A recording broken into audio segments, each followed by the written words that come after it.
आज अतिथी आलेले आहेत जोडी सर, की एवढे उत्सुक. सरांनीच मला 2-3 वेळा फोन केला आणि म्हणजे तुमच्याशी संवाद साधण्यासाठी की तुमचं आपल्याकडे काहीतरी शिदोरी आहे आणि ते आपल्याकडची शिदोरी आपल्या विद्यार्थ्यांना जास्त दिली पाहिजे ही उत्सुकता ही तळमळ सर सातत्याने काम करतात. तर त्यांचं क्षेत्र वेगळं आहे तरी सुद्धा साहित्यामध्ये त्यांचं छान लेखन आहे. सरांचे 3-4 जवळच पुस्तकं प्रकाशित झालेले आहेत. सरांनी आमच्या निमंत्रणाचा स्वीकार केला आणि एवढं उत्साहाने ते म्हणजे येण्याला तयार झाले त्याबद्दल सुरुवातीलाच एक संयोजक म्हणून मी सरांचे धन्यवाद व्यक्त करते आणि थांबते. यानंतर प्रातिनिधिक स्वरूपामध्ये कविता वाचन करायला आमंत्रित करते की ती कविता गायचा आहे.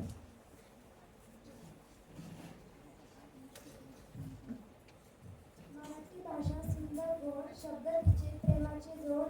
मराठी भाषा सुंदर गोड शब्द तिचे प्रेमाचे जोड. कविता कथा संस्काराची ओळख आहे आपल्या घराची. कविता कथा संस्काराची ओळख आहे आपल्या घराची. ज्ञानाची ती दीपा मातीतील आपुलकीची रेखा. ज्ञानातील ती दीपशिखा मातीतील आपुलकीची रेखा. मराठी बोलू मराठी वाढू मराठीचा अभिमान सदा जपू.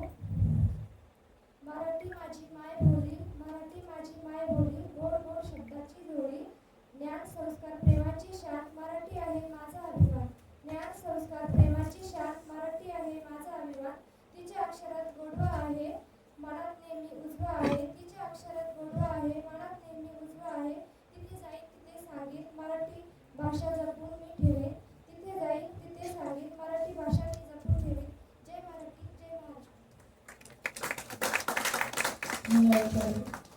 त्यानंतर थोडक्यात पाहुण्यांचा परिचय देऊ इच्छिते. आजचे पाहुणे आहेत Nivrutti Sayaji Jodi sir, MSc agri dairy science, Khape taluka Sangamner जिल्हा अहमदनगर. त्यांची नोकरी जी आहे ती विविध ठिकाणी त्यांनी नोकरी केलेली आहे. त्यांनी पोलीस शिपाई नाशिक ग्रामीण जुलै 2000 मध्ये त्यांची निवड झाली होती. त्या चाचणीमध्ये काही कारणास्तव त्यांनी ती नोकरी सोडली. त्यानंतर त्यांनी अध्यापक म्हणून अभिनय दुग्ध व्यवसाय व्यवस्थापन व पशुसंवर्धन पदविका राहुरी जिल्हा अहिल्यानगर 2000 ते 2003 या कालावधीत ती नोकरी केली आणि त्यानंतर ती पण सोडली. आणि त्यानंतर ग्रामसेवक पंचायत समिती अकोले जिल्हा अहमदनगर 2003 ते 4. त्यानंतर कृषी सहाय्यक म्हणून ते जॉईन झाले. कृषी विभाग चांदवड जिल्हा नाशिक 2004 ते 7. त्यानंतर विस्तार अधिकारी कृषी पंचायत समिती रावेर जिल्हा परिषद जळगाव या ठिकाणी 2007 ते 10. आणि त्यानंतर कृषी पर्यवेक्षक तालुका कृषी अधिकारी कार्यालय जिल्हा छत्रपती संभाजीनगर 2016 ते 22. नंतर मंडळ कृषी अधिकारी वर्गपूर असोसिएशन गंगापूर जिल्हा छत्रपती संभाजीनगर 2022 ते आतापर्यंत ते कार्यरत आहेत आणि आता ते सध्या तिथे कार्य करत आहेत. म्हणजे आतापर्यंत त्यांनी 6 नोकऱ्या बदललेल्या आहेत.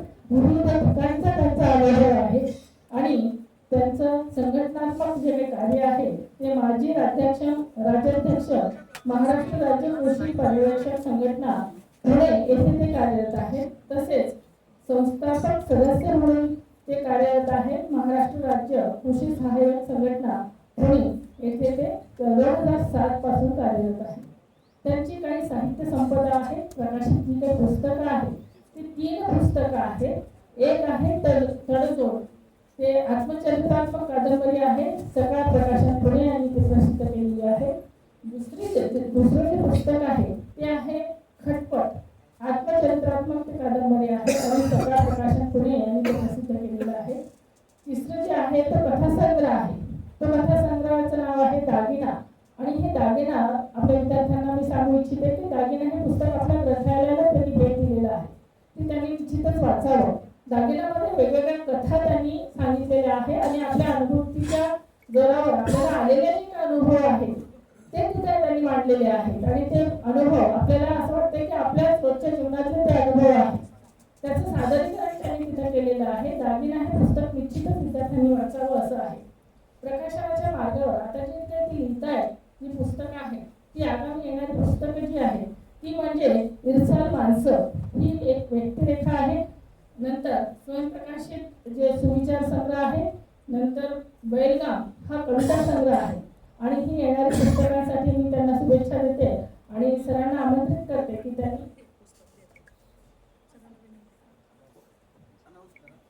सरांनी आपल्या ग्रंथालयाला एक दागिना नावाचे दागिना नावाचा एक कथासंग्रह भेट दिलेला आहे. पुस्तकाचं अनावरण होत आहे. धन्यवाद सर. मी सरांना आमंत्रित करते की त्यांनी आपल्या व्याख्यानाला सुरुवात करावी.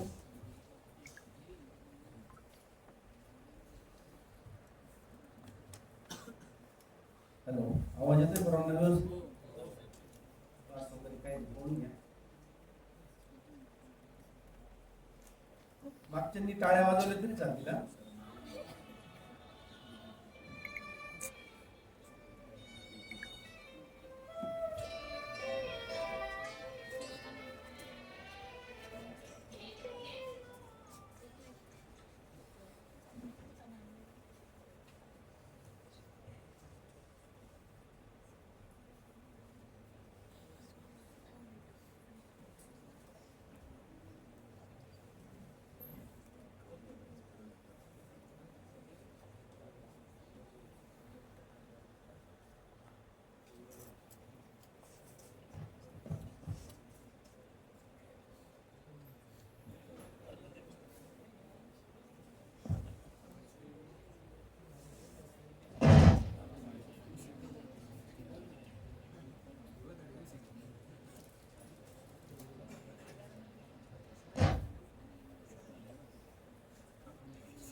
चला, नाराजीचं वातावरण काढून टाका आता. बराच वेळ झाला. आता माझं मॅडमनं परिचय करून दिला, माझं स्वागत केलं. माझं मूळ कामाला मी चालू करतो आता. जेवढा परिचय करून दिला तेवढा मी मोठा लेखक नाही, साहित्यिक नाही, मात्र एक हाडाचा शेतकऱ्याचा मुलगा आहे, हाडाचा कृषी अधिकारी आहे आणि हाडाची काढ केलेला एक छोटासा लेखक आहे. तर या कार्यक्रमाचे अध्यक्ष आमचे मित्र आदरणीय प्राध्यापक डॉक्टर रामराव चव्हाण सर, जे की आम्ही दररोज जॉगिंगला बरोबर असतो. त्यांची तब्येत झाली कमी, पण माझी काही होत नाही. गेल्या 5-6 वर्षापासून आम्ही जॉगिंगला बरोबर आहे, परंतु 6 महिन्यापासून मी लासूर स्टेशनला आलो आणि मी पहिलं काम जे काय केलं असेल ते सरांची भेट घेतली. कारण का लेखकाला कॉलेजमध्ये आल्याशिवाय, शाळेच्या प्राचार्याला भेटल्याशिवाय काही मान नसतो. मान म्हणजे इन द सेन्स बोलायला चान्स नसतो. त्यामुळे मी पहिलं सरांना वंदन केलं. आजही सरांना माझा प्रेमपूर्वक नमस्कार. व्यासपीठावर उपस्थित असलेल्या उपप्राचार्य doctor Vaishali Bagul madam, BT Pawar sir, doctor Sabne sir, supervisor Shri Satpute sir, मला ज्यांनी निमंत्रित केलं अशा बंदिलवाल मॅडम. मला मॅडमला पाहिलं की त्या द्रौपदी मॅडम आठवतात, राष्ट्रपती. आणि त्यांचं नाव मला मोबाईल मध्ये पंदिलवाडे का काय मला ते आज मला कळालंय. त्याच्यामुळे मी ते कन्फ्युज होतो सर. मग म्हटलं मला चिठ्ठी येणारच. मी पहिलं म्हणलं मला चिठ्ठीवर नाव द्या. मला ते बाकीच्या नावांचं काही टेन्शन नव्हतं सर. फक्त मला ज्यांनी आमंत्रित केलं ना त्यांचं नाव मला घेता आलं पाहिजे बा. म्हणून म्हणलं चुकलं तर परत आमचं सर्टिफिकेट वगैरे चुकायचं किंवा काही भानगड व्हायची. त्यानंतर सविता वाघे मॅडम, श्री मुक्तानंद कॉलेजच्या सगळ्या स्टाफ मधील प्राध्यापक वर्ग, माझ्या समोर बसलेले नशीबवान नशिबाने या अर्थाने म्हणेल की माझं लेक्चर ज्यानं चुकवलं तो नशिबवान नाही, कारण का मी माझं आपत्ती आहे लेक्चर म्हणजे, आणि मी जिथं डिलिव्हर करणार तुम्ही आहेत म्हणून तुम्ही नशीबवान. या नशीबवान सगळ्या सभागृहात बसलेल्या सर्व माझ्या तरुण मित्र मैत्रिणींना माझा प्रेमपूर्वक नमस्कार. मी सांगितलंय टाळ्या वाजवायला बंधन नाही, आवडलं तरी वाजवा, नाही आवडलं तरी वाजवा. एका कार्यक्रमाला सर एक वक्ता जातो, संध्याकाळचा कार्यक्रम असतो, आणि त्या कार्यक्रमाला संध्याकाळी त्याचं भाषण चालू होतं आणि त्याचं भाषण जरा कंटाळवाणं होतं. मी सुरुवातीला क्लिअर कट करू इच्छितो की माझ्या व्याख्यानातला, माझ्या भाषणातला कोणताही मुद्दा कुठून उचलून आणलेला नाही सर. मॅडमनं मला 20 तारखेला निमंत्रण दिलं. निमंत्रण दिल्यानंतर मी माझ्या व्याख्यानाच्या भाषणाच्या कामाला लागलो आणि मी माझं स्वतःचं भाषण संस्कृत केलेलं आहे. कोणताही मुद्दा कुठून आणलेला नाही. तर तो व्याख्याता जातो तिथं, संध्याकाळची वेळ असते, तो इतका बोर करतो, मग लोक टाळ्या वाजवतात. त्याला वाटलं बघ जमलं आपलं, पण ते लोक सारखे टाळ्या वाजवायला लागले. हा भाऊ काही दमच खात नव्हता. शेवटी त्यांनी लाईट बंद केला, आणि लाईट बंद केल्यावर समोरून अंधारातून आवाज आला, धरा पकडा याला मारा. त्याला वाटलं काही यांच्यात भानगडी चालू आहे बाबा. यांना परत वरून सांगितलं जोर जोरात, अजिबात भांडण करू नका म्हणे. आधुनिक पोरांना आमच्यात भांडण नाही चालू, आम्ही तुम्हाला मारणार आहे. आणि त्याला अक्षरशः पकडलं त्यांनी, आणि तो म्हणे मग मला जायचंय व्याख्यानाला आणि मला सोडा, उद्याचा एक कार्यक्रम धरलेला आहे तारीख, व्याख्यानाला तारखा धरतात आणि त्या तारखेला जायचंय, उद्या त्या कार्यक्रमाला जायचंय. तर ते म्हणजे आम्ही सोडतो, पण एका अटीवर, आमच्यावर अत्याचार केले असे कोणावरही अत्याचार होणार नाही याची काळजी घ्यायची आम्हाला. मग तुम्ही उद्यापासून कोणत्या व्याख्यानाला जाऊ नका, जाणार नाही याची खात्री द्या, तेव्हा आम्ही सोडतो. मग त्यांना हातापाया पडून ते सांगितलं, मग मी उद्यापासून तारखा घेणार नाही, मला तारखा घ्यायची आहे, त्याच्यामुळे मला काही मी अडवू नका किंवा काही असं. तर मी व्याख्यानाला सुरुवात करतो. मूळ मुद्दा असा आहे, मराठी भाषा संवर्धन पंधरवडा. महाराष्ट्र शासनाने हा पंधरवडा अगदी विचारपूर्वक चालू केला. का चालू केला तर मराठी भाषेची थोडी अधोगती झाली.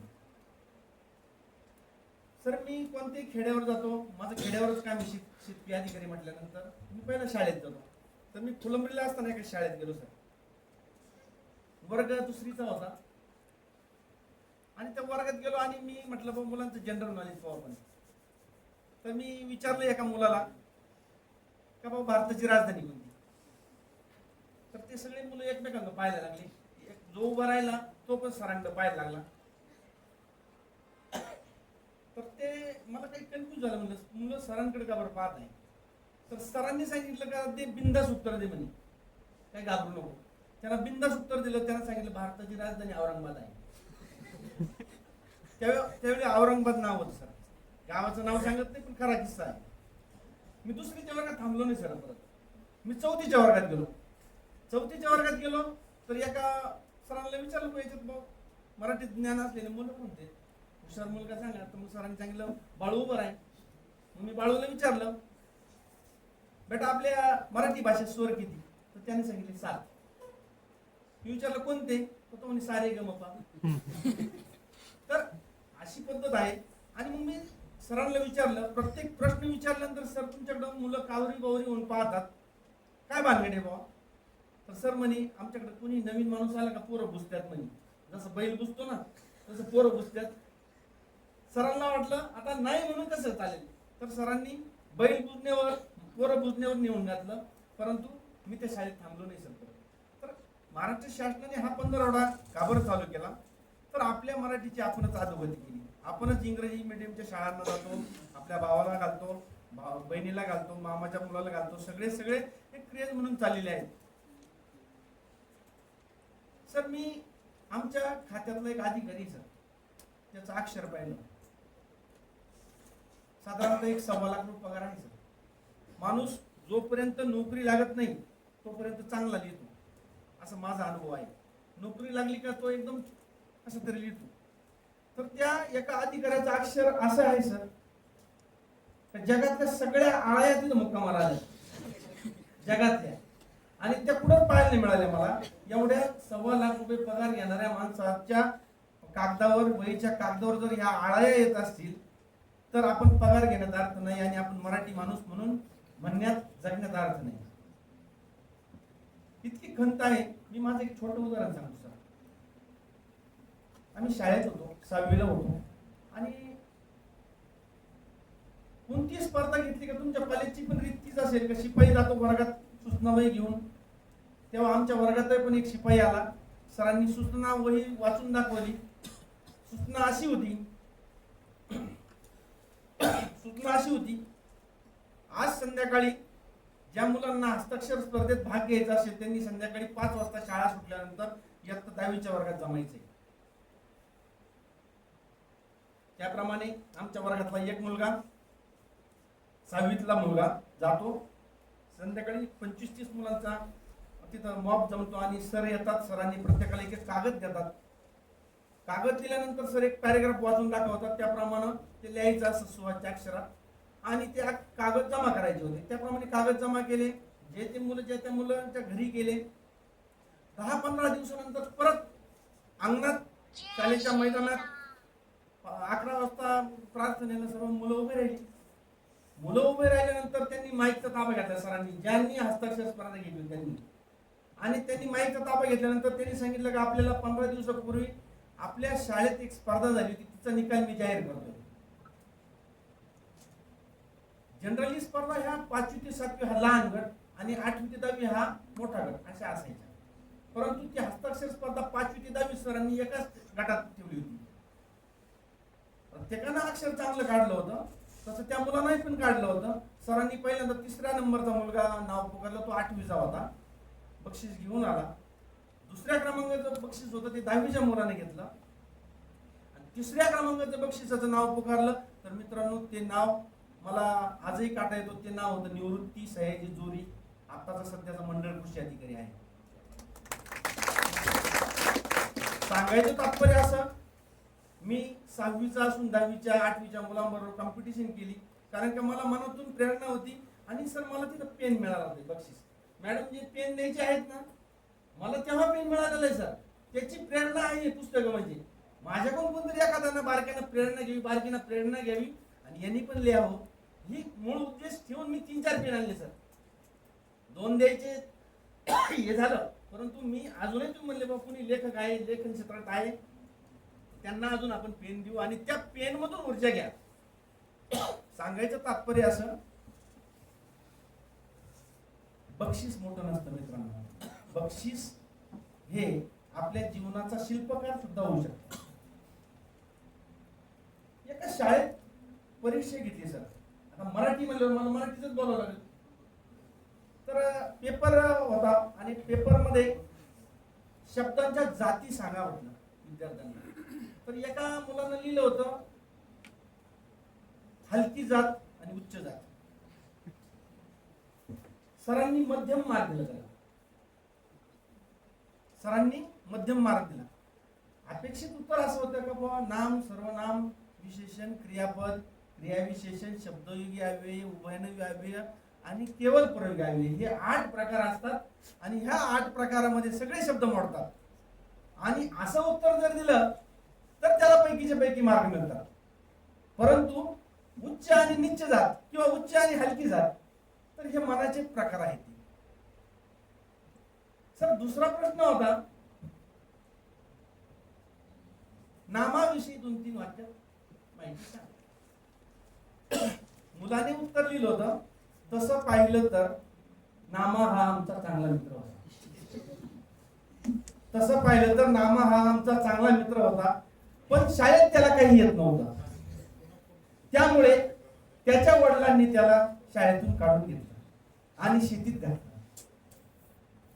पर्यायाने त्याचं लवकर लग्न झालं आणि एका वर्षाच्या आत त्याला मुलगा झाला.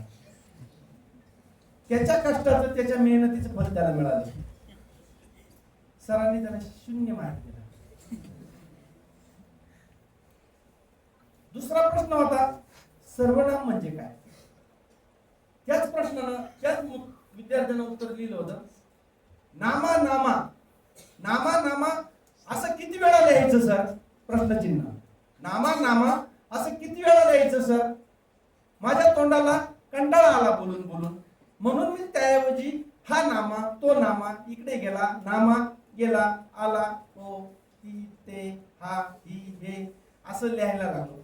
म्हणजेच नामाचं सर्वांशी जुळलं, नामाचं सर्वांशी जुळलं, तो त्याशी जुळलं, हा हीशी जुळलं, म्हणून त्याला सर्वनामाची म्हणतात.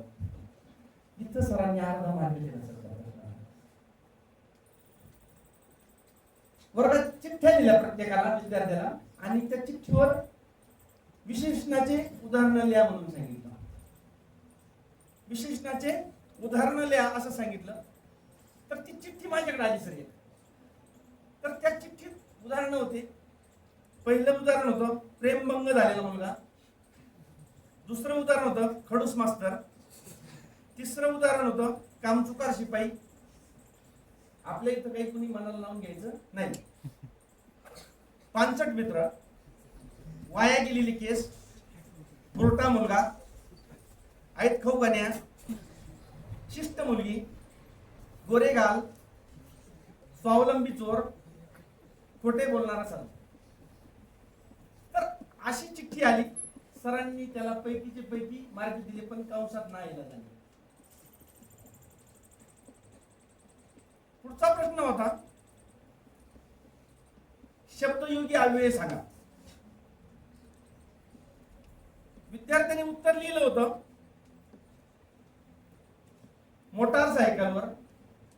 मोटारसायकलवर एका मुलाच्या पाठीमागे मुलगी इतकं घट्ट चिटकून बसली होती. मोटारसायकलवर एका मुलाच्या मागे मुलगी इतकी घट्ट चिटकून बसली होती की त्यातून मुंगी सुद्धा जाईना. शेवटी त्या मुंगीने अर्धा तास अथक प्रयत्न केले आणि आपला मार्ग बदलवला.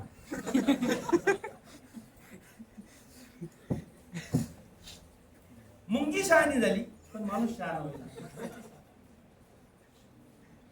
त्यानंतर क्रियाविशेषण अव्यय एक वाक्यात उत्तर द्या. क्रियाविशेषण अव्ययाचे उदाहरण द्या. एका मुलाने लिहिलं होतं ती मुलगी माझ्याकडे तिरपी वळून बघते. 0 मार्क दिला सर. कारण सरांना ते उत्तर आवडलं नव्हतं. त्यानंतर उभयनवी अव्ययाचं उदाहरण सांगा. शाळेच्या बगीचात मुलगा आणि मुलगी गप्पा मारत बसले होते. कंसात प्रेमाच्या.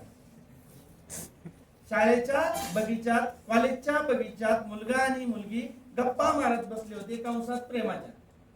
अचानक तिथे मुलीचा भाऊ आला. त्यामुळे नाईलाजास्तव त्यांना दप्तरात डोकं घालावं लागलं. तो गेल्यावर पुन्हा त्यांनी त्यांच्या गप्पा सुरू केल्या. उभयनवी अव्यय. मुलांची कल्पना शक्ती किती बघा. त्यानंतर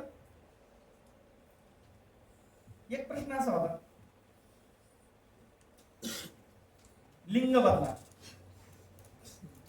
उदाहरण होतं बिबट्या. मुलाने लिहिलं बिबट्याचं लिंग बदलू शकत नाही. उदाहरण बदलून द्या. सर मी हुशार होती सर.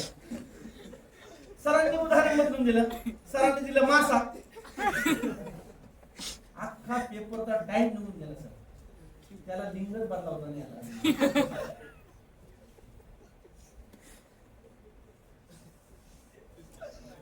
संधी म्हणजे काय. संधी म्हणजे काय. मुलाने उत्तर लिहिलं आमच्याकडे संधीला टाऊक म्हणतात. आमच्याकडे संधीला टाऊक म्हणतात. एकदा का टाऊक आला कमी कधी सोडत नाही. सरांनी मुस्कटात मारत मारत म्हटलं मला पण आज टाऊक आलाय. मला पण आज टाऊक आलाय.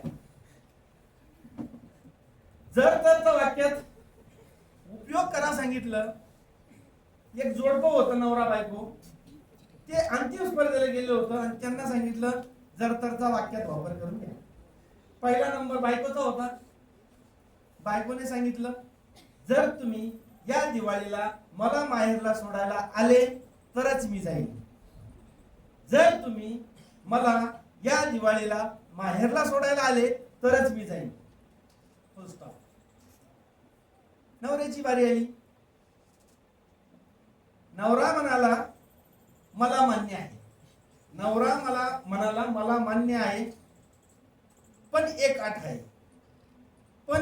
आहे.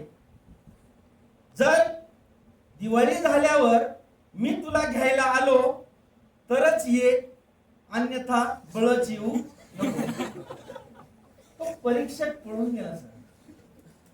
परीक्षक पळून गेला. वाक्याचे प्रकार सांगा. एका विद्यार्थ्याने सांगितलं वाक्याचे मूळ 2 प्रकार. एक सरळ वाक्य, एक वाकड वाक्य. सरळ वाक्य कोणतं तर शिस्तीत निघून जा. वाकड वाक्य कोणतं? वाकड बोलला तर तंगड तोडेल. सर अजून त्या प्रश्नावर किती मार्क द्यायचे ह्या विचारात आहे सर. अजून मार्क मिळालेले नाही त्याला. त्यानंतर विभक्ती म्हणजे काय? एका मुलानं उत्तर लिहिलं, विद्यार्थ्याने केलेल्या भक्तीला विभक्ती असे म्हणतात. विद्यार्थ्यांना केलेल्या भक्तीला विभक्ती असे म्हणतात. जेव्हा परीक्षेत काही येत नाही तेव्हा तीच भक्ती कामाला येते. सरांनी भोपळा मारला. एकदा इन्स्पेक्शनला शाळेत सर आले आणि त्या सरांनी पोरांना विचारलं, मुलांना प्रयोग म्हणजे काय सांगा. तर एका मागच्या बेंचवरचा बसलेला मुलगा म्हटला, सर मी सांगू का? सरांना वाटलं येतंय बरोबर भाऊला, सांग म्हणजे. तर तो म्हटला कोणता सांगू? आता इन्स्पेक्टर जे होते ते त्यांना वाटलं सांग तुझ्या पद्धतीने काय असेल ते. तर त्याने परत विचारलं, सर तू कापाकापीचं सांगू म्हणे, उंदीर कापण्याचा. सर अजून विचारत आहे. सर परत त्या शाळेवर आले नाही अजून इन्स्पेक्शनला. अशी परिस्थिती आहे. त्यानंतर शाळेत मुलांना म्हणी विचारल्या. एक मुलगा उठला, त्यानं सांगितलं खिशात नाही आणा मला बाबूराव म्हणा. दुसरा मुलगा म्हणाला उचलला मोबाईल लावला टाळ्याला. तिसरी मुलगी होती ती म्हणाली सासू क्लब मध्ये आणि सून पब मध्ये. चौथा बॅक बेंचर होता, त्यांना म्हण सांगितली. त्याने सांगितलं ज्या गावची बार त्याच गावचे हवालदार. सरांनी म्हणी विचारायचं बंदच करून टाकलं. कोणत्याही परीक्षेला निबंध असतो. अगदी थोडक्यात निबंध लिहा असं सांगितलं होतं.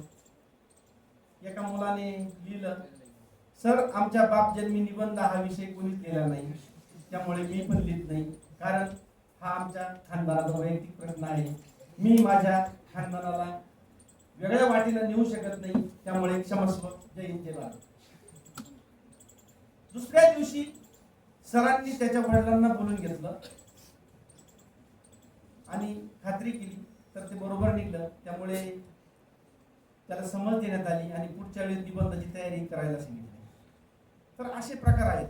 त्यानंतर पत्रलेखन हा एक प्रकार असतो आपल्याकडे.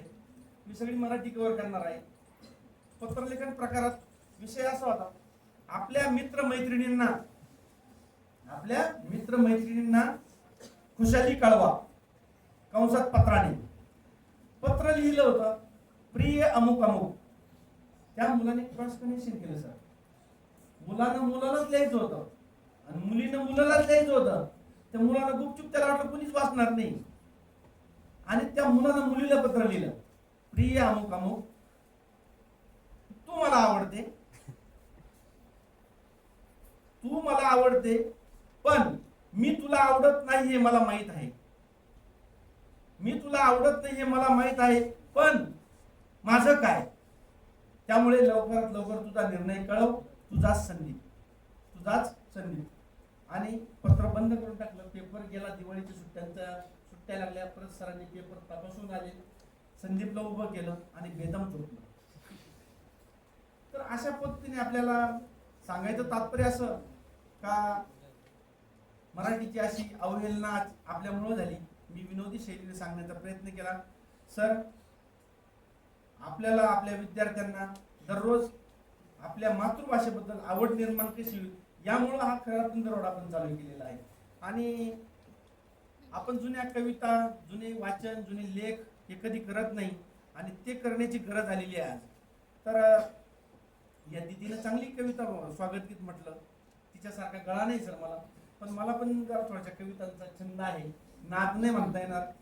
तर व्याकरण संपलंय आपलं.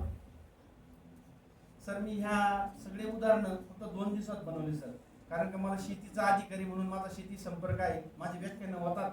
परंतु मराठी या विषयावर तुमच्यासारख्या तज्ज्ञ माणसांसमोर बोलायचं म्हणजे मला काहीतरी चांगलं असं टाईट फिट यावं लागणार, नटबोल्ट टाईट करून. त्यामुळं आज तर मी 4.5 तासच झोपलोय सर. 4.5 तास झोपलो. मुद्दाम मीच मॅडमला फोन करायचो का मॅडम आहे का बरोबर माझा कार्यक्रम, नाही तर माझी तयारी चालू तिकडं दन दन दन. आणि बरं सकाळी मॅडम तर फोन उचली ना माझा, म्हणलं बिनतलं काय काय माहिती वाटत, म्हणलं मी घडली गंमत आता, म्हणलं जोरी तुझं काहीच खरं नाही म्हटलं आता. पण मॅडमचा 11:30 11:15 जास्त फोन आला नाही, 10:30 जास्त फोन आला. अरे म्हणलं आहे कार्यक्रम आहे म्हणलं जवळ.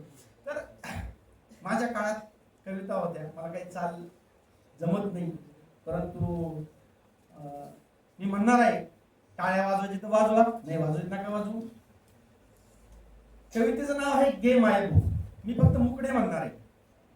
मुकडे असे का अंगावर काटा येतो. आवाज येईल?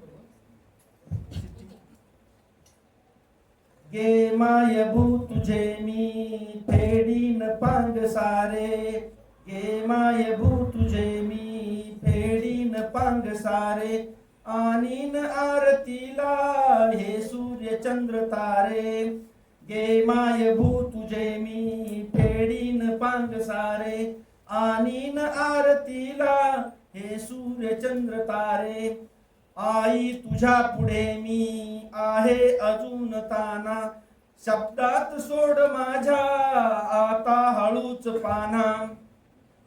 बहिणाबाईंची एक कविता आहे, सुंदर कविता आहे. अरे संसार संसार जसा तवा चुल्यावर, आधी हाताला चटके मग मी ते भाकर. कुसुमाग्रजांची कविता आहे.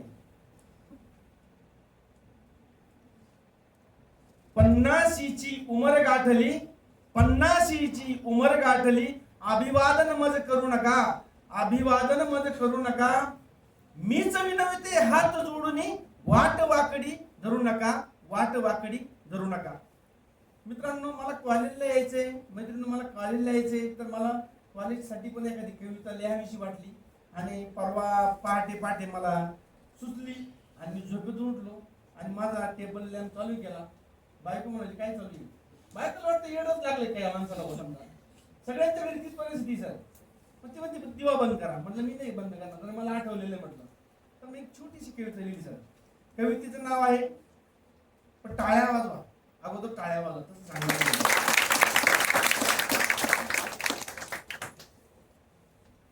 नंतर नाही वाजले काय मध्ये मध्ये वाजणार आहे तुमच्या टाळ्या, कारण कविता आवडणार आहे, कविता बोधप्रद आहे. सर मी ना शाळा कॉलेजच्या गॅदरिंगला जातो. मला एकच खंत होती सर, मी जिथं नोकरी करतो ना, एवढं मोठं महाविद्यालय, तिथं मला पहिल्यांदा यायचं म्हटलं, कारण की माझी घरची शाळा आहे आणि जिथं पिकतं तिथं विकत नाही असं मला वाटत होतं, पण आज वाटलं विकायला लागलंय माझं. आणि आपला संवाद व्हायला पाहिजे. आपला संवाद म्हणजे विद्यार्थ्यांचा संवाद व्हायला पाहिजे. मी कविता लिहिली सर. कवितेचं नाव आहे प्रेमपत्र. कवितेचं नाव आहे प्रेमपत्र. कवितेला सुरुवात करतो. मला तू दिसली, मला तू दिसली, मी तुला दिसलो. मला तू दिसली, मी तुला दिसलो. पहिला दिवस म्हणून दोघेही गप्प बसलो. मला तू दिसली, मी तुला दिसलो. पहिला दिवस म्हणून दोघंही गप्प बसलो. दुसरा दिवस माझा कट्ट्यावरच गेला. दुसरा दिवस माझा कट्ट्यावरच गेला. आणलेला डबा सुद्धा तसाच घरी गेला. आणलेला डबा सुद्धा तसाच घरी गेला. काही केल्या कर्मेना मन कुठं रमेना. काही केल्या कर्मेना मन कुठं रमेना. झोप येईना म्हणून एक प्रेमपत्र लिहिलं. झोप येईना म्हणून एक प्रेमपत्र लिहिलं. कवितेची सुरुवात आता तशी झाली. आता हा जो होता तो इंडियन भाग होता. झोप येईना म्हणून प्रेमपत्र लिहिलं. पुन्हा पुन्हा वाचलं. पुन्हा पुन्हा वाचलं. मनात सुद्धा कोरलं. पुन्हा पुन्हा वाचलं. मनात सुद्धा कोरलं. पाठवायला एक छोट कबूतरही शोधलं. मैंने प्यार किया. पाठवायला छोटं कबूतरही शोधलं. रिस्पॉन्स काही मिळेना. शेवटी मोबाईल नंबर मिळवला. रिस्पॉन्स काही मिळेना. शेवटी मोबाईल नंबर मिळवला. खूप कॉल केले मात्र सारखा एंगेज लागला. काहीच फायदा नाही. मोबाईल नंबर मिळवला पण ते एंगेज.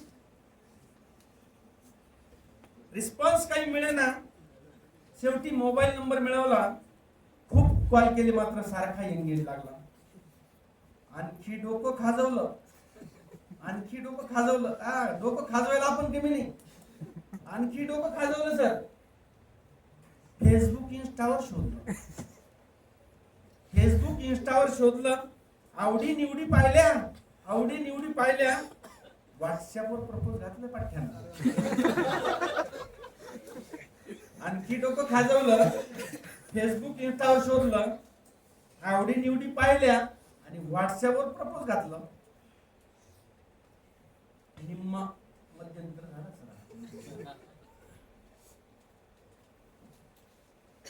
ज्यांनी आपल्या लेक्चरला आले नाही ते फसले ना. बरोबर फसले का?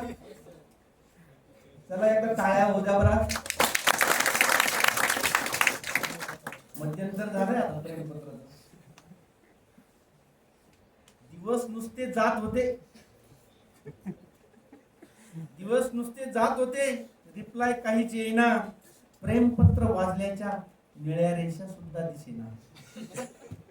दिवस नुसते जात होते. रिप्लाय काहीच येत नव्हता.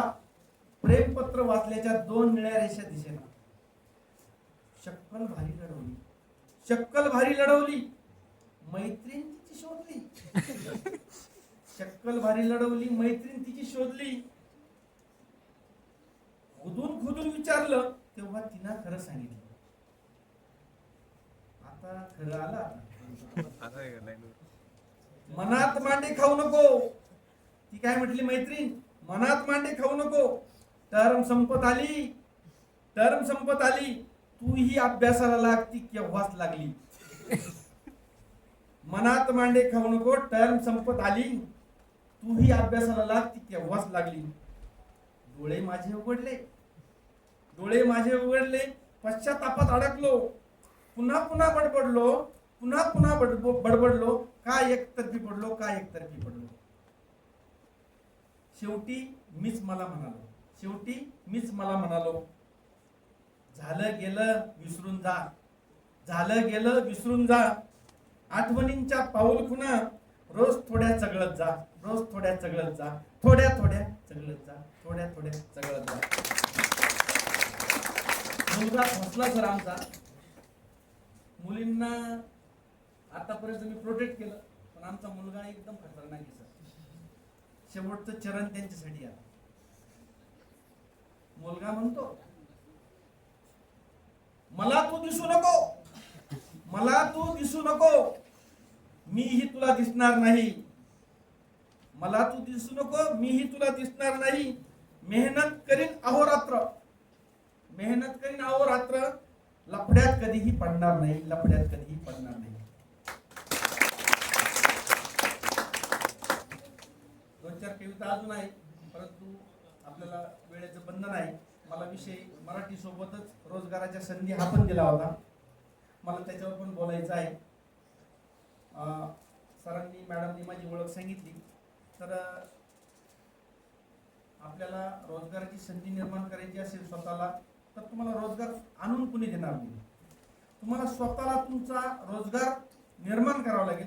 राष्ट्रसंत तुकडोजी महाराज सांगताय, भजनामधून सांगताय, एक तरी अंगी असू दे रे कला. एक तरी तुम्हाला एक कला असली तर तुम्हाला ती कला पोटा पाण्याचा मार्ग दाखवते. आणि आवड आणि कला यांची सांगड घालण्याचा प्रयत्न करा. मित्रांनो, विषय होता रोजगाराची संधी.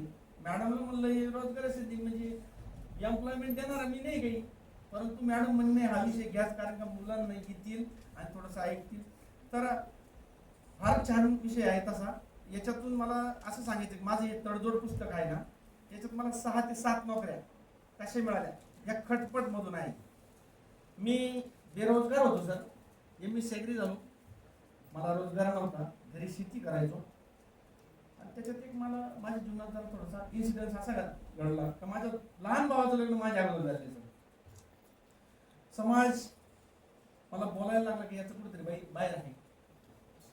समाज बोलतो सामने सर, सत्य परिस्थिती आहे, पुस्तकात पण लिहिलंय. आता लहान भावाचं लग्न झालं, मग तुझं काय आहे का, अमुक आहे का, डमुक आहे का. तर शेवटी मी थोडासा नाराज व्हायचो, परंतु मी माझ्या कर्तव्यावर, माझ्या निष्ठेवर, माझ्या अभ्यासावर फर्म होतो. त्यानंतर मला 2-3 महिन्यात ग्रामसेवकची नोकरी लागली. नोकरी लागल्यानंतर ज्या मुलीने मला नकार दिला होता, नोकरी लागल्यानंतर त्यांनी मला निरोप दिला का तुम्ही पसंत दिली. मग माझे नाक तेच होतं, कान बी तेच होते, एखादा कान उघडला नव्हता. त्याच्यानंतर सगळं दिसायला तसंच होतं. म्हणलं यांना माझ्यात काय आवडलं 2 महिन्यात. शेवटी मग मी माझा निर्णय सांगितला तर जमणार नाही, आणि तुम्ही तुमच्या मार्गाला मोकळे, आम्ही आमच्या मार्गाला मोकळे.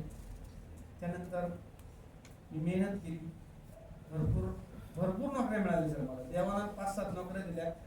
सरकारी नोकरी मिळणं आणि मिळवणं फार अवघड आहे सर, परंतु एकदा ठरवलं सर काही होऊ शकतं. कृषी अधिकारी 3-3, 4-4 पुस्तकं लिहू शकतो सर. बऱ्याच जणांना वाटतं की तुम्ही खरंच कृषी अधिकारी आहे का. मला लेबल लावतात काय बरं कृषी अधिकाऱ्याचं. तर सांगायचं तात्पर्य असं तर मला, मी पोलीस झालो, मी वैद्यकीय कारणास्तव जॉईन केलं नाही. त्यानंतर अध्यापक पण होतो, त्यानंतर ग्रामसेवक, कृषी सेवक, कृषी सहाय्यक, कृषी विस्तार अधिकारी, कृषी पर्यवेक्षक आणि आता मंडळ कृषी अधिकारी वर्ग 2. हा सगळा प्रवास या पुस्तकात दिलाय. मुद्दा मी फक्त नोकरी आणि बेरोजगार युवक हा मुद्दा ठेवून मी हे पुस्तक लिहिले.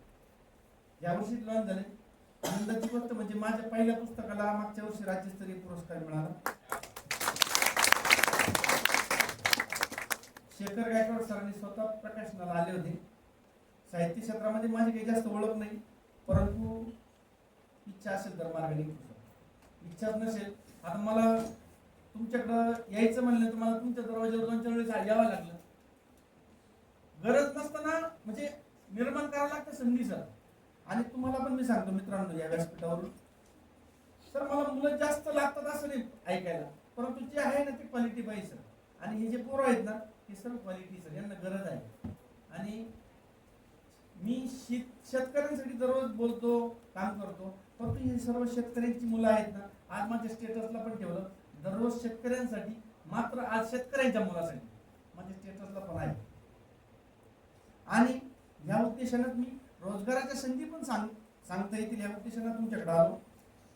आता मी सांगितलं तुम्हाला का रोजगार हा तुम्हाला कोणी आणून देणार नाही, तुमच्या मनाने तयारी करावी लागेल आणि रोजगार निर्माण करावा लागेल.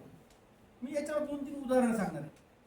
आपली कल्पकता अशी पाहिजे ना, आपली कल्पकता अशी पाहिजे का जगात कोणाकडे नाही पाहिजे. सरांनी मी सांगितलं, आता ही डायरी, माझी डायरी मी चिटकवली रात्री, याला असं माझ्या हाताने चिटकवलं. सर म्हणे ही कला पाहिजे अशी. सर जेम्स वॅट होता, चहाच्या दुकानावर गेला. चहाच्या दुकानावर गेल्यावर ती किटली होती, खालून बर्नर चालू होता, चहाच्या किटलीचं झाकण वर उडायचं. जेम्स वॅटला वाटलं याची जादू आहे. त्याला जवळ जाऊन पाहिलं तर ती वाफ यायची ना, तर त्याला समजलं तो वाफ शक्ती आहे, हिचा वापर आपण काहीतरी चक्र फिरवण्यात करू, इंजिन करण्यात करू. त्याच्या अगोदर मी झाकण उडतच होतं सर, उडायचं बंद नव्हतं. मग त्यानं ते वाफेची जी शक्ती आहे तर ती इंजिनामध्ये वापरली, वाफेचं इंजिन झालं आणि इंजिनाचा शोध लागला. आपला न्यूटन आहे त्यानं गुरुत्वाकर्षणाचा शोध लावला, फळ पडलं, झाडाखाली होता तो झोपलेला, वरून पडलं तर त्याला जाग आली. त्या अगोदर फळ खालीच पडत होतं, पण त्या कल्पना शक्तीची जागरूकता उगम हा त्या शास्त्रज्ञाला झाला म्हणून तो शोध लागला. त्याप्रमाणे तुम्हाला पण तुमच्या कल्पकतेचा शोध घ्या. सर राईट बंधू होते, विमानाचा शोध लावला. लहानपणी ते खेळायचे, वर पाखरं उडताना पाहिजे, त्यांना वाटायचं आपण पाखरासारखं कधी कधी उडू.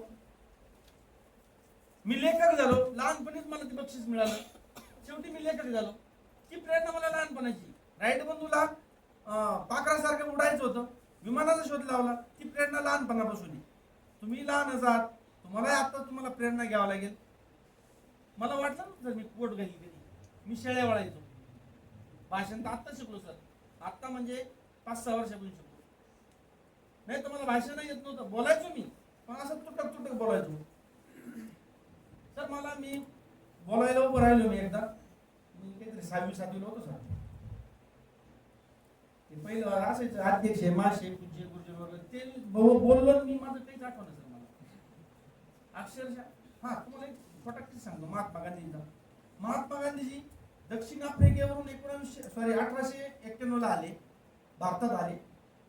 भारतात आल्यानंतर त्यांनी वकिली चालू केली मुंबई हायकोर्टात. मुंबई हायकोर्टात वकिली चालू केली तर सर त्यांना वकिला न्यायाधीशासमोर बोलता येत नव्हतं, त्यांना घाम फुटला. पहिली केस त्यांनी सोडून दिली, शरणागती पत्करली आणि महात्मा गांधीजी इथून दक्षिण आफ्रिकेला गेले. महात्मा गांधीजी आपले राष्ट्रपिता जरी असले परंतु त्यांची सुद्धा सुरुवात अशा पद्धतीने झाली. त्यामुळे आपण कधीही घाबरायचं नाही. आपल्या मनात न्यूनगंड कधी नका ठेवू, मला हे जमल का, मला ते जमल का. नाही जमणार. एकदा चुकल, दोनदा चुकल, तीनदा चुकल, पण चौथ्यांदा तर येईल बरोबर. अरे हो की नाही. तुम्हाला अधिकारी व्हायचंय का, रोजगाराच्या संधी निर्माण करायच्या आहेत का, तर तुम्हाला स्वतःला तुमच्या रोजगाराच्या संधी निर्माण करायच्या आहेत. त्याच्यानंतर अभ्यासाच्या बाबतीत सांगेल सर, घोकमपट्टी करायची नाही.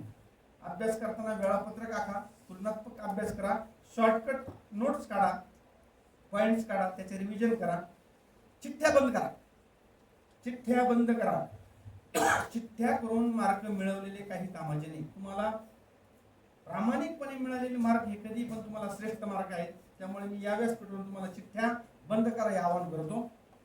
त्यानंतर तुम्ही शेतकऱ्याची मुलं आहेत, शेतकऱ्याची मुलं म्हणून जाणीवपूर्वक आपल्या आई वडिलांना सांगा का आपल्या शेतीचं कॅलेंडर करा, शेतीचा लेखाजोखा ठेवा, नोंदी ठेवा. आपली शेती परवडत नाही अशी ओरड आहे, तर ती का परवडत नाही, आपल्याकडे लेखाजोखा नाही सर. या आज औषध कोणतं मारलं, त्या औषधाचा परिणाम चांगला झाला का वाईट झाला आपल्या शेतकरी दादाला माहित नाही. आज जर आपण कपाशीवर जर हे औषध मारलं तर त्या औषधांना फरक पडला म्हणजे दुसऱ्या दिवशी दुसऱ्या वेळेला त्या किडीला ते औषध आणायचं का नाही आणायचं शेतकरी ठरवणार आहे, दुसऱ्याला विचारायची गरज नाही. त्यामुळे आपल्या आई वडिलांना निश्चित आपण शेतकरी पुत्र, शेतकऱ्याची मुलं मुली म्हणून तुम्ही सांगा.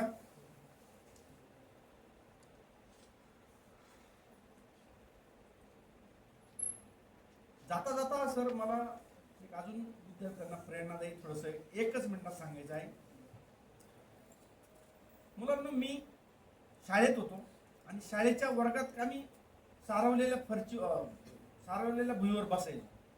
तर समोर एक भिंतीवर सुविचार होता. 3 सुविचार मला दररोज दिसायचे. विद्या विनयेन शोभते, विद्या विनयेन शोभते. सर आम्हाला सांगायचे, गुरुजी आम्हाला सांगायचे याचा अर्थ काय, आम्हाला तेव्हा अर्थ कळत नव्हता. गुरुजी फोडून सांगायचे अर्थ. मुलांनो, विद्येला जर विनयाची जोड असेल, विद्येला शांततेची जोड असेल तर ती विद्या कामाची, अन्यथा कामाची नाही. आजही आठवते मला, विद्या विनयेन शोभते. ह्या बाजूला दुसरा सुविचार होता, हसा खेळा पण शिस्त पाळा. हसा खेळा पण शिस्त पाळा. आणि ह्या बाजूला एक सुविचार होता, शिक्षण हे वाघिणीचे दूध आहे, ते पिल्यानंतर माणूस डरकाळी फोडणारच. हे वाक्य होतं बाबासाहेब आंबेडकरांचं. मित्रांनो, ह्या 3 वाक्यांचा मला आयुष्यभर फायदा झाला. तुम्हीही पण तुमच्या आयुष्यासाठी, तुम्हाला पुढे जाण्यासाठी चांगले चांगले मित्र जोडा, चांगले चांगले सुविचार आत्मसात करा, चांगल्या गुरूंच्या संपर्कात राहा. आणि याचबरोबर इंग्रजी तर आहे तुमची, इंग्रजीला पर्याय नाही, परंतु इंग्रजी बरोबर आपल्या मातृभाषेचा, मराठीचा नक्कीच संवर्धन करा, प्रचार करा, प्रसिद्धी करा आणि मराठीला विसरू नका. हे एवढं बोलून मी सर्वांची रजा घेतो. मला आदरणीय चव्हाण सरांनी, मॅडमनी, नाव अवघड आहे म्हणून फक्त मॅडम म्हणतो, यांनी मला संधी दिली. मला इथं आल्यानंतर साबणे सरांसारखे मित्र पण मिळाले आणि तुम्ही पण माझे फॉलोअर्स होणार यात शंका नाही. सर्वांचे मी पुनश्च एकदा धन्यवाद देतो. मला बोलवलं, सन्मानित केलं, ऐकलं, टाळ्या वाजवल्या, भरपूर हसले आणि माझं लेक्चरचं मीच परीक्षण केलं सर. एकच मुलगा कोणतरी उठला आणि बाहेर गेला. त्याच्यामुळं मला काही आता जास्त विचारायची गरज नाही. तुम्ही जर सांगितलं तर सांगा की माझी पाठीवरती थाप असेल. आणि दुसरी गोष्ट, माझं फेसबुक अकाउंट आहे निवृत्ती जोरी नावानं. त्याच्यावर भरपूर लिखाण वाचायला मिळतं, दररोज असतं थोडं थोडं. इंस्टाग्रामवर मी काही ॲक्टिव्ह नाही, परंतु जर फेसबुकला कोणी युजर असतील तर तुम्ही फॉलो करू शकता. आणि तुम्ही जर ह्याच तालुक्यातले शेतीच्या बाबतीत कोणाला काही अडचण असेल, कोणाचा भाऊ शिकायला असेल, कोणाच्या शेतीत काही प्रॉब्लेम आले असतील किंवा काही स्कीमचा प्रॉब्लेम असेल तर ह्या जुन्या तहसीलला माझं ऑफिस आहे. माझा नंबर लिहून घ्या वाटलं सर कोणाला लागत असेल तर, 94 23 180 393. आणि मॅडमकडे पण नंबर आहे, घ्या 94 23 180 393. हा माझा गेल्या 23 वर्षापासूनचा नंबर आहे. तो संध्याकाळी 9:30 नंतर बंद असतो, सकाळी चालू होतो, हे पण सांगितलेलं बरं. आणि पुनश्च एकदा धन्यवाद देतो. जय हिंद, जय भारत.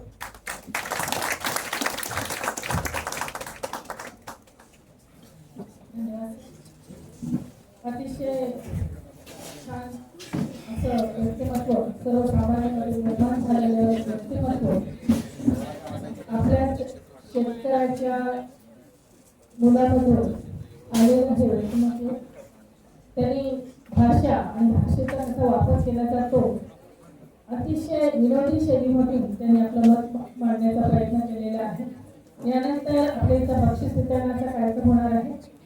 आपल्या इथं सरांनी, जोरी सरांनी त्यांच्या पुस्तकं दिलेली आहे, पेन दिलेलं आहे. तर 2 विद्यार्थ्यांना त्यांनी पेन दिलेलं आहे. तर जे विद्यार्थी लिहितात त्यांचे वेळ क्रमांकावर काढलेले आहेत. तर देवनाथ लक्ष्मण काळे या विद्यार्थ्याला आम्ही पेन देऊ इच्छितो. हा विद्यार्थी लेखन करतो सर, कविता लिहितो, त्यामुळे आम्ही त्याला तुमच्यातर्फे हे पेन देऊ इच्छितो.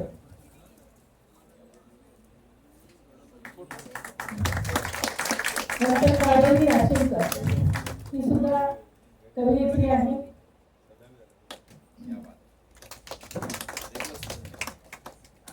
यानंतर भित्तीपत्रकाचा अनावरण होणार आहे.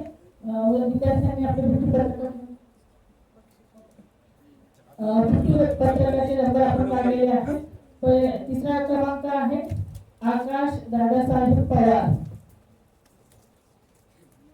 आकाश दादासाहेब. 2रा क्रमांक आहे स्नेहल संतोष जाधव. स्नेहल संतोष जाधव.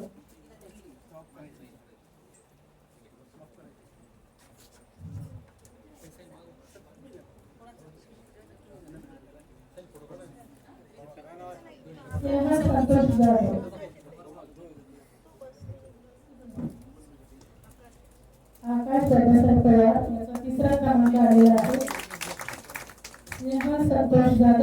दुसरा क्रमांक आलेला चैताली गणपत सुराशे हिचा पहिला क्रमांक आलेला आहे. हे हिंदी पथकाचं बक्षीस आहे. यानंतर आहे घोष वाक्य स्पर्धा झालेली आहे. त्याचे जे क्रमांक आहे तिसरा क्रमांक आलेला आहे चैताली गणपत सुराशे. चैताली गणपत सुराशे तिचा परत क्रमांक आलेला आहे. डबल क्रमांक आलेला आहे. दुसरा क्रमांक आलेला आहे देवनाथ लक्ष्मण काळे आणि पहिला क्रमांक आलेला आहे आराध्या गणेश जाधव. आराध्या गणेश जाधव निबंध स्पर्धा घेतली होती. त्यामध्ये तिसरा क्रमांक आलेला आहे स्नेहल संतोष जाधव.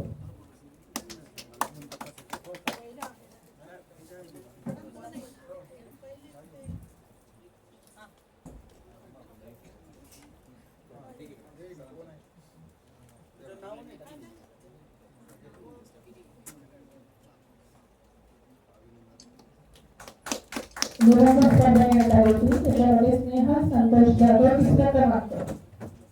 तिसरा क्रमांक आलेला आहे. स्नेहल संतोष जाधव. गुड्डी काकासाहेब काळे. गुड्डी काकासाहेब काळे